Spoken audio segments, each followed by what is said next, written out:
I was pretty accurate afterwards in the game. I didn't want to commit to a lot, but they outcoached us. They outplayed us. They were more physical than us. In the last game, we weren't ready to play. I didn't do a very good job getting our guys ready. But we finished all that yesterday and went through all the tape and meetings and such and practiced last night and back at it today and ready to roll for this week. Knowing what you know about how things went last week, still juggling injuries and trying to get prepared, how do you handle this week of practice? Well, we're going to practice like we've always practiced. Hey, Coach, so I know after the game, you said it's a tough loss and one that you got to refocus, because you have practice on Sunday. So after a loss like that,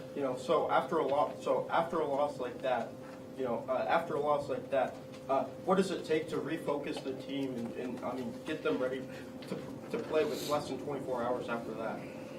One thing I think that we have accomplished here from longevity and long-term culture is I tell them the same thing after every game, in that sometimes we go out and eat or spend time with whoever, girlfriends, family, whatever, and it's enjoyable, and then we come back Sunday and we go to work, or sometimes we don't, or we could and it's not as enjoyable, but we still have to go to work Sunday.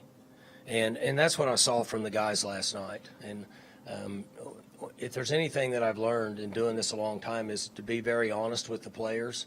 Always is the best option, and that's what we did with them yesterday, and with ourselves as coaches.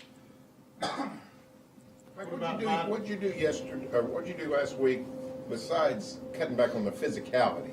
Did you practice any differently? Yeah. We altered several things. I had concerns about, as I mentioned up there, just kind of who we had left, and there's a lot of different ways to handle this as a coach and different philosophies. But one consistent philosophy for most coaches is when you show up Saturday, you want to have as many guys as you can have.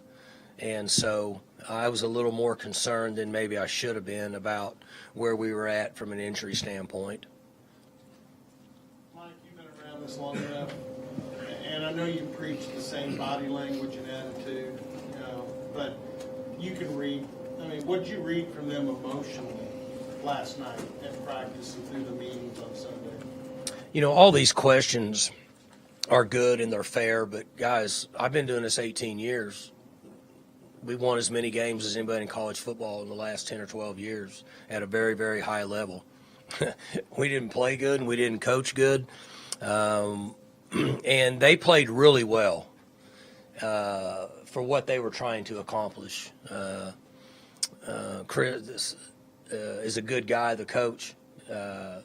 And, like he said after the game to me, he said, I don't think we could have played a more perfect game against y'all. And I said, well, you picked a shitty day to do it. But I'm just going to tell you guys the way it is. I've been doing this a long time, and I think we have a good relationship the last 2 or 3 years. I'm pretty honest with you guys about everything.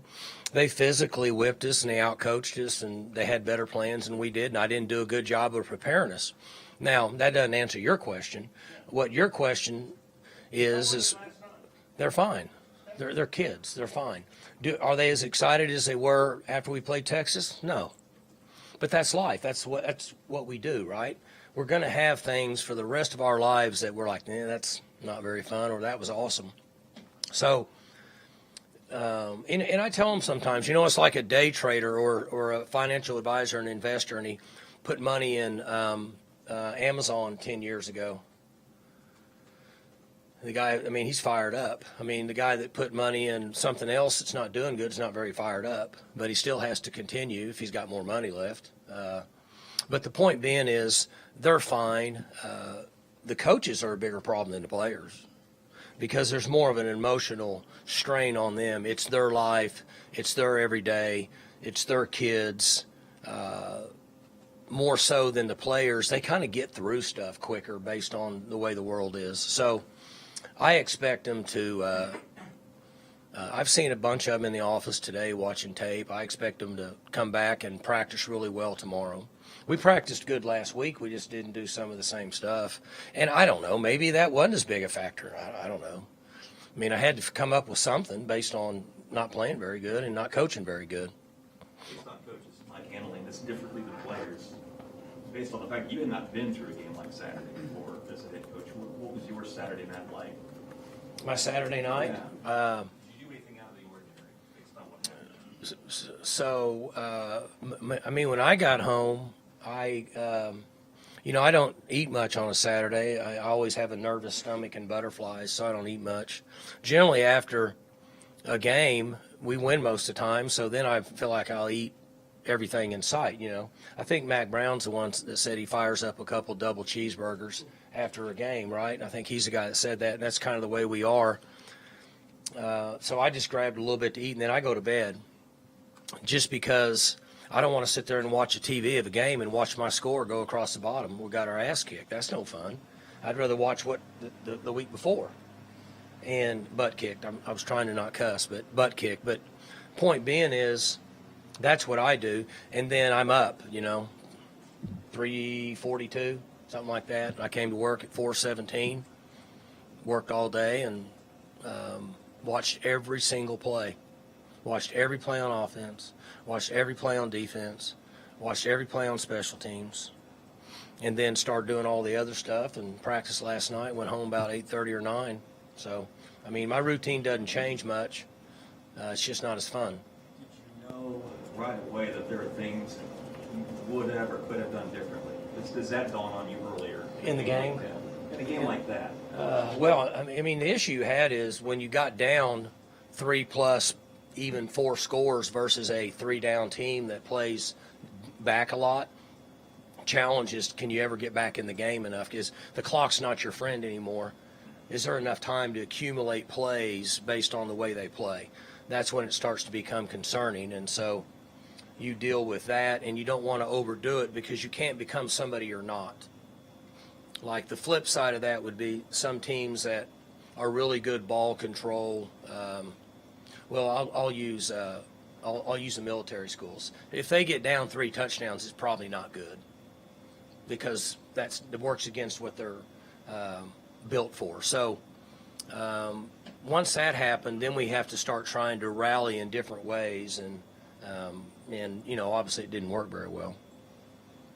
You mentioned K-State, the 3-man front, dropping a lot of guys. With the inconsistencies you've seen in the run game, does that make some of that stuff even more concerning, that you had some favorable run fronts and that you weren't able to run against? You know what's interesting?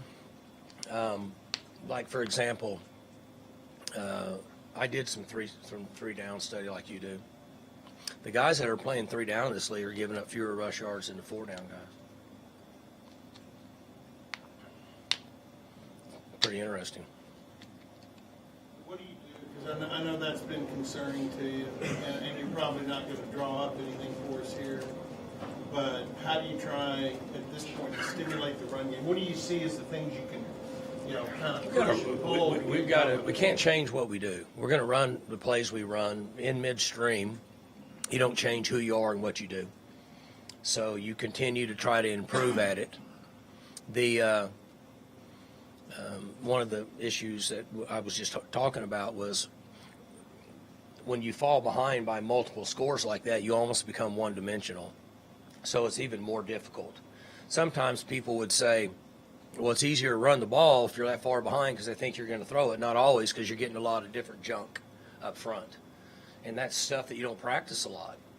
So we can't spend a lot of time just practicing what I call junk stuff and not practice base stuff. And then when teams get ahead, you can dial up plays as a coordinator on both sides of the ball because you're not worried about, well, if I mess it up, it doesn't make a difference. I'm still up by 3 touches. So it gives them a little more free will. And so then they come off their call sheet, which is what your coordinators are basing their calls on, is what their calls on certain situations.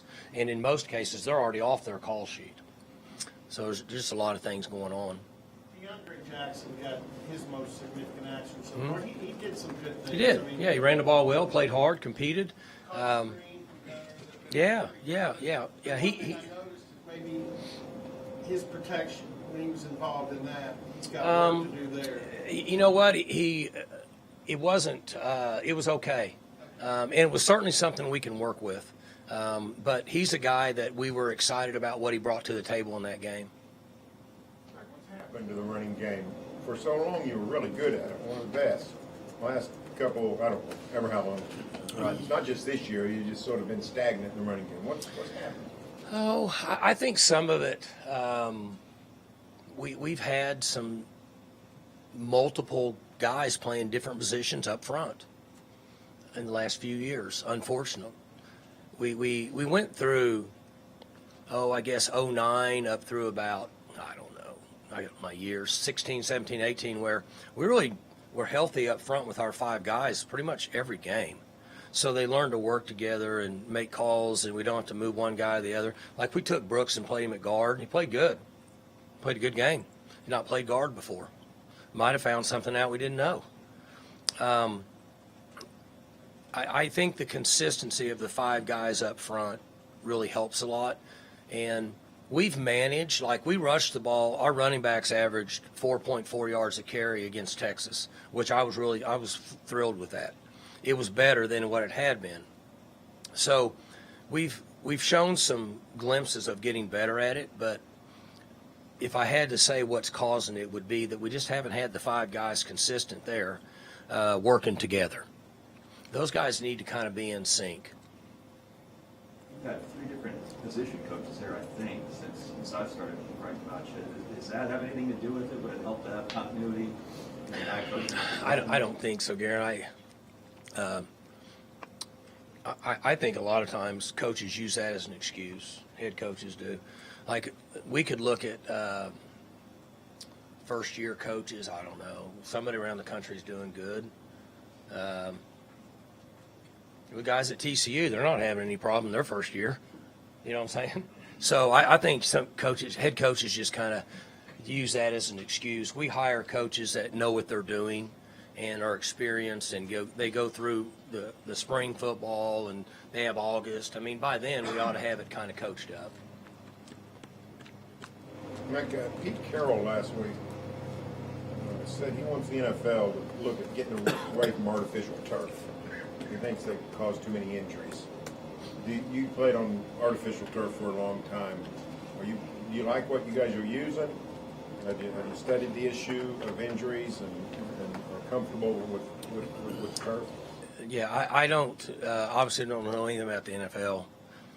I think that the turf, like this new turf that we have here, is safer than grass. And for example, there's a couple teams, maybe one a year or 2 a year, maybe we'll play on grass. Sometimes you play in a bowl game in grass, and if you watch, look at the guys slipping. They slip everywhere. To me, I think that's more of an injury risk than the turf. Now, I don't know if he's referring to maybe potential head injuries on a turf. I can't answer that. And I don't have an in-depth study enough, but this new surface like we're using here, I really think it's safe. But I don't know about the head injuries on the turf. I can't answer to that.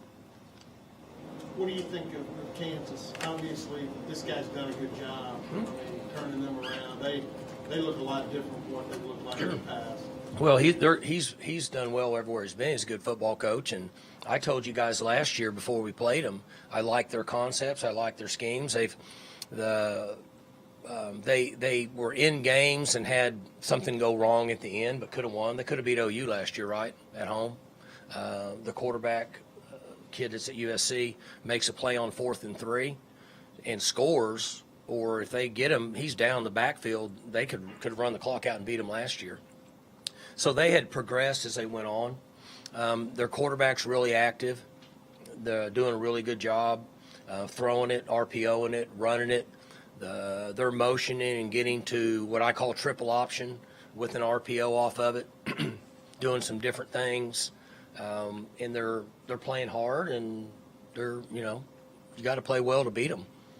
They've They've really come along defensively as far as running to the football, and almost effort has been the big deal on that side of the ball. Yeah, in most cases, if you're winning a little, you run to the ball. If you're just losing consistently year after year after year and game after game, you don't run to the ball. Coach, you're going to have a. There were questions about who would be the Kansas State starting quarterback, and there's still the opportunity that you don't exactly know who's going to be the KU starter. Does the approach change any after how it went last week? What do you mean approach? Preparing for a quarterback when you're not sure who it's Well, going to be. we didn't prepare. We prepared the same way. Whoever they played at quarterback would be the same for us, and it would be the same for Kansas. I got bad information last Monday on who was playing, but that didn't have anything to do with us not playing well. They're running the same plays with both of these quarterbacks, I guess is what I'm saying. Your quarterback's also a little bit banged up. Compared to last year, whenever you had Shane, who's more of a pocket guy, how much does the offense change between Spencer and Gundy? Not much. With Shane couldn't really maneuver, and he's not going to hurt you running the ball.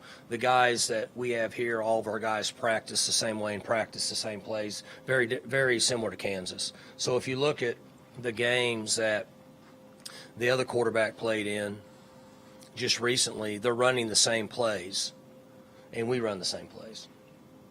How's Spencer doing? He banged up pretty good at the end of that game. I hope he's doing good. We're going to rest him some this week and try to get him back and get him going, just like we've been doing. I know you had your head down yesterday with what you've got going here, but you've been close with the new commissioner, and it broke yesterday that he's negotiated a deal with ESPN and Fox for a contract extension of television rights. It's 73% better than what the current deal is. You have any thoughts on? You've been a big supporter. What do you think? Well, that's one thing I was right on. I said he would do it. This conference would be fine. Oklahoma State would be fine from day one. I mentioned that. I said Oklahoma State would be fine. I didn't know anything about the new teams coming in, but I knew we were in good shape. And then once the new teams came in, I knew that we were in great shape. And then once we hired him, I even felt better. And he secured it, however much more for 6 years, or I didn't pay attention to it, but I need to text him. Yeah, so it starts in 25. Is that the year? Yeah, so 6 years, which that's kind of what we talked about in here. I felt like we would be a short-term in media deals, because normally they try to grab a 10, 12, or 15-year deal. But because it's new, and there's new teams, it makes sense for the ESPN and Fox to not want to say we're going to buy a 12-year deal. Okay, we'll do a 5 or 6 year deal. We're going to pay you more money. He's a big-time wheeler-dealer negotiator, and from day one that I talked to him, I knew we were in great hands. So he's secured us all the way through 31, and I'm going to guess at 28-ish or something. I'm not a business guy, so I don't know, that he's going to go back in and do it again, and it's going to be better. Talking about the Big 12 is the only school with ESPN and Fox both as partners. So, any thoughts? Good, I guess. His job is to make big money for the schools. That's what he did. Yeah, that's good. Mike, get back to Kansas. In years past, they've occasionally played people tough, but basically it was a breather for everybody. This year, they're a very solid team, and Big 12 is known as the no bad teams league.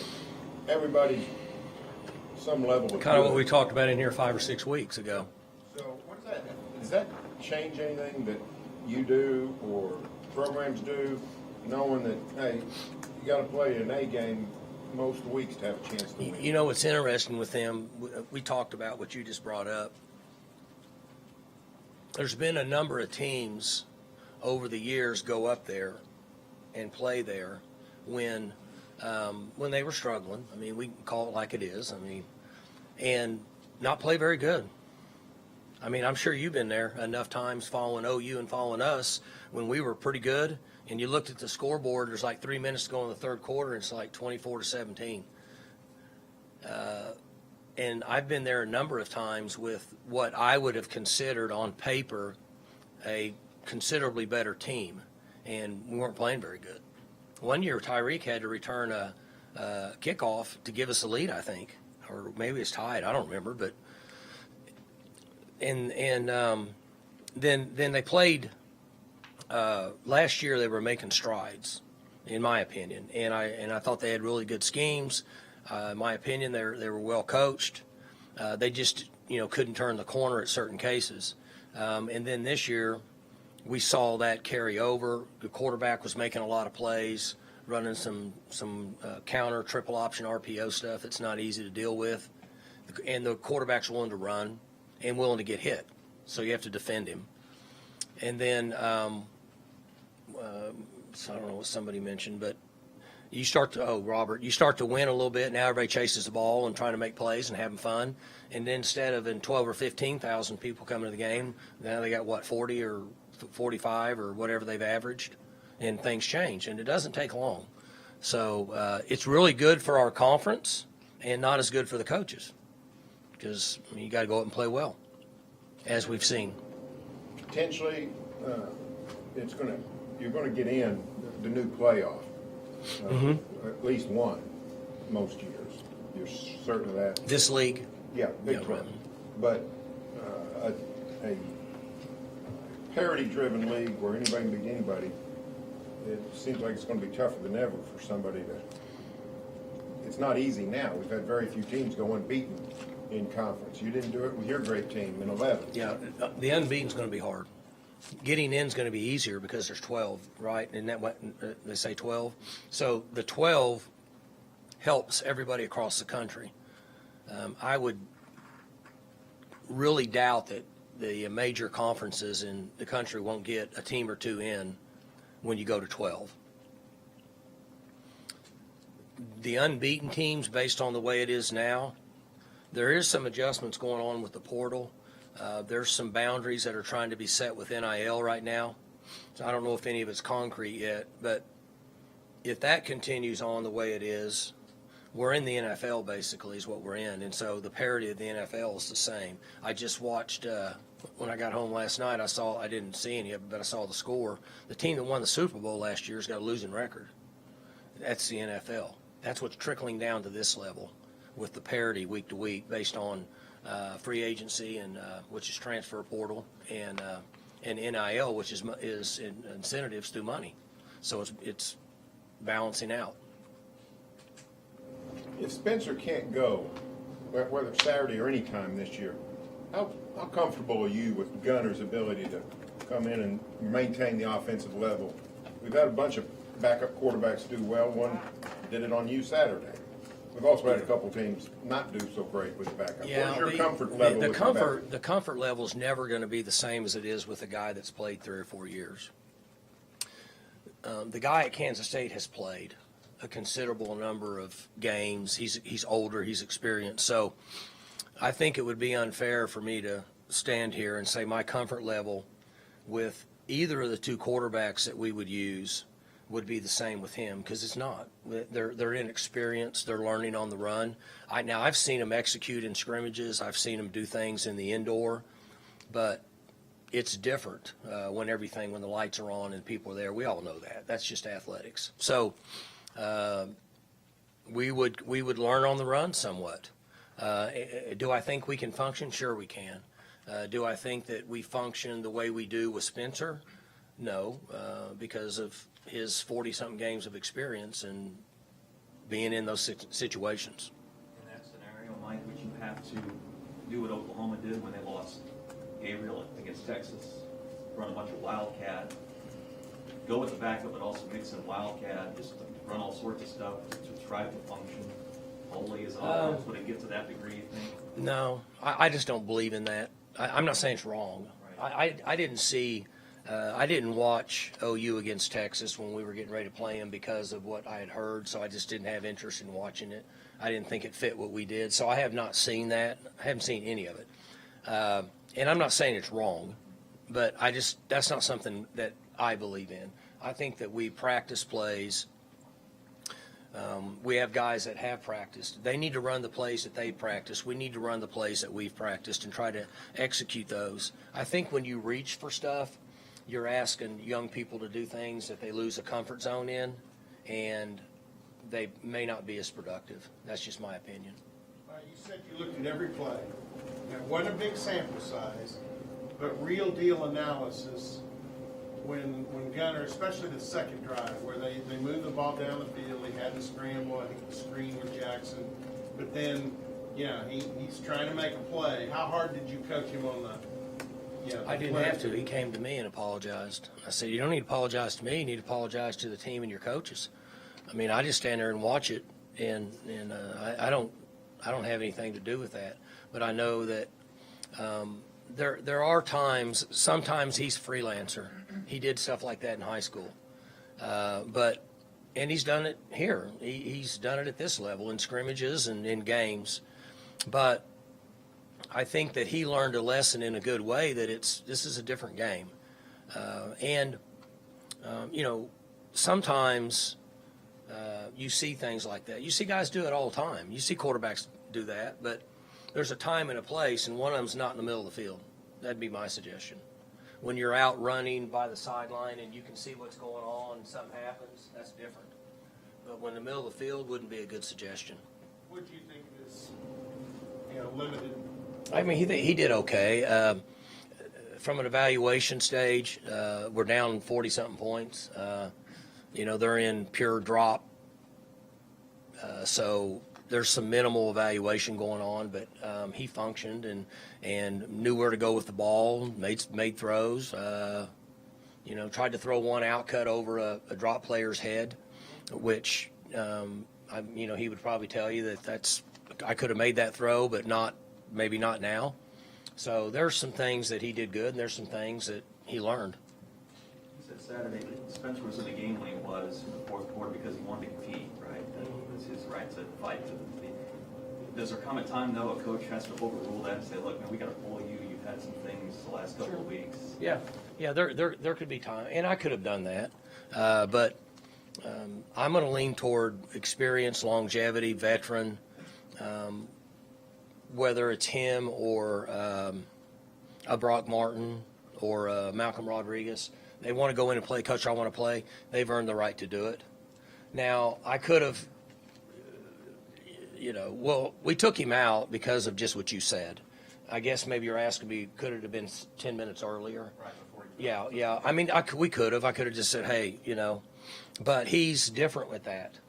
And his demeanor and the way he's handled himself has been fabulous. So I didn't want to start a storm that didn't need to be started. I had a big enough storm going on, and I didn't want to start one with him.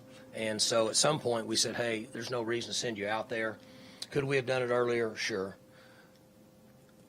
Should I have? Probably should have just said, hey, no, you're not going out. But I tend to lean toward the experience and the longevity of those guys. If and when Gunner plays, starts, is the main guy, has to be the main guy, and whatever, how much pressure's on him, the son of a head coach? I mean, we're seeing Brian Ferentz at Iowa, not very pretty up there, with nepotism claims by virtually everyone. How much pressure is that on a guy if he has to? Oh, I think he's got more pressure.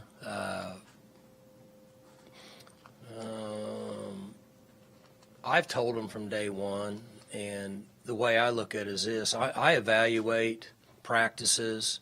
I evaluate gameplay. And one of the most difficult things to do with all of us that have had kids is to say, to make a decision that maybe not might favor your kid when that's not a natural human instinct. But that's what I have to do. And I can listen to other coaches and such. Would there be more pressure on him? Sure. Unjustly unfair? Probably, but it is what it is. Your coaches pretty well, Casey and Tim, whoever else. You've got the right kind of relationship where you think they can be honest with you, or how tough is that to tell a head coach, no, I don't think your son's good? Oh, I think it would be tough on them, but I think that I've been with him 100 years, and I have a great relationship with Tim, and So we've watched it now for a year, and we watched it through the spring. We watched it through the fall, and we're in the situation we're in based on kind of where we're at. We've got another young quarterback in this program that's really good too. I mean, he's a good player. He doesn't have any experience either, but from what he's shown us in practice and scrimmages and stuff, I mean, we feel good. We feel good about him. So, hopefully we don't have to. Hopefully Spencer will play, because obviously that's a different level. But if so, then we go through the path that maybe you're talking about, and we figure it out. We go play and see where it goes. You faced a lot of third and longs on Saturday, and with Tom banged up, is there going to be any priority to maybe on third long pick up a few yards and go for it on fourth down? Because of what? With Tom out, or not out, but a little banged up. Oh, no, not really. Logan is our backup punter and punts really good. I feel comfortable with him coming in and punting. Now, he's not experienced, and, kind of the same thing we're talking about with quarterback. A little bit different at quarterback because it's more magnified, but I feel good about Logan if he has to come in and punt. He's done a good job, practice, and worked hard and done a good job, and I'm comfortable with him. Braylon a lot on kick returns last week. What did you think of him there? And was that just because Nixon needed to be more involved as a running back? Like, what was Braylon? Yeah, so we were down a running back, and so it increased his workload. And so you just try to minimize as many collisions as possible. So put the little fella out there and let him get his feet wet and figure it out. Game moved fast for him. Mike, bad scene at Michigan Saturday with that tunnel fight. How much do you have to stay on you guys, reminding them, hey, this thing, no matter what happens, emotions, you can't. I don't have any idea what you're talking about. So like Michigan State, when the teams went for the tunnel. Where'd they play at? It's at Michigan. Yeah, it's the same tunnel. I've been in it. Yeah, same tunnel. They got in, 10 Michigan State guys got around, 1 or 2 Michigan guys, and whacked them around pretty good. Oh, okay. And the police are involved and all kinds of stuff. Okay. That's the first I've heard of that. So, to me, that's a nightmare for a coach. And if you notice, when we warm up for games, we very seldom cross our own 40-yard line. Now, you're welcome to the 50, and then we split it. But we very seldom cross our own 40 because not that we don't trust any of our guys, but I don't want involved in any of that. It has nothing to do with the game. And I'm not blaming either of the coaches up there. I don't know what happened. This is the first I've heard of it. But my point is, you ask me about us, and so we stay on our own 40. And then, they have restrictions now pregame. Didn't used to have restrictions pregame because we had some issues in college a few years ago, which helps. So that's a big no for me, because I just think it's disrespectful to college football. I'm just calling it like it is for me. I'm not blaming their players. I'm not blaming their coach. You asked me about our organization. I'm not a fan of it. I just don't like it. It has nothing to do with the game. So I'll be honest with you. I tell them, you want to be a tough guy? Be a tough guy when the ball snaps. I'm more for that until they blow the whistle or until you run out of the white. You can be a tough guy all you want then. The other stuff doesn't do much for me because everybody knows you're going to get broken up, right? It's like fighting in the cafeteria in school. You know they're going to break it up. If you want to fight, take your ass down the street afterwards when nobody's going to break it up. You ever been in a deal where you were worried about something getting out of hand with your guys before a game through the years? I don't think so. When they divided the field, it was the best thing they ever did, a conference. I don't know if they do it in other leagues or not. I know we have to. But see, you used to be able to cross over. So that's not a good thing. And dividing the field helps a lot. Good. You also run that risk with field rushing, and you've had a couple this year. How do you feel your guys have handled those? And obviously, it seemed like, at least with Saturday, K-State was pretty good at making sure that they funneled the students away from you guys. When I first started coaching, we never had that problem. because when people beat us, they just thought it's the way it's supposed to be. And you know what's interesting now is, and I don't think I forget about it. Like when the game's over, I'm gonna hustle out, tell them good job and all that, and then I feel them coming, and I forget about it. Then it becomes an issue because I'm trying to get out of there. Students are fired up; they're wanting to nag on me. You know, nice mullet, your team sucks, all that stuff. I'm just trying to get out of there. I'm for them. You know, great job, and I think that's awesome. But I think our guys have done a good job. But that is a little more high risk. And I'll tell you why, because you have people on the field that have, in most cases, probably had a cocktail or two. And so they might make a bad, you like that, didn't you? Huh? See, you're better off up here, so you're not out there. But people make poor decisions in that situation, and they're just kids having a good time. They're fired up, their team won, but they can make a poor decision. And we get bumped into and hit and whatever. They always bump in, it's accidental. And you just hope that the kids, you know, understand, hey, they won, they're happy, let's get to the locker room and hit the road. So, all right? Thanks, guys.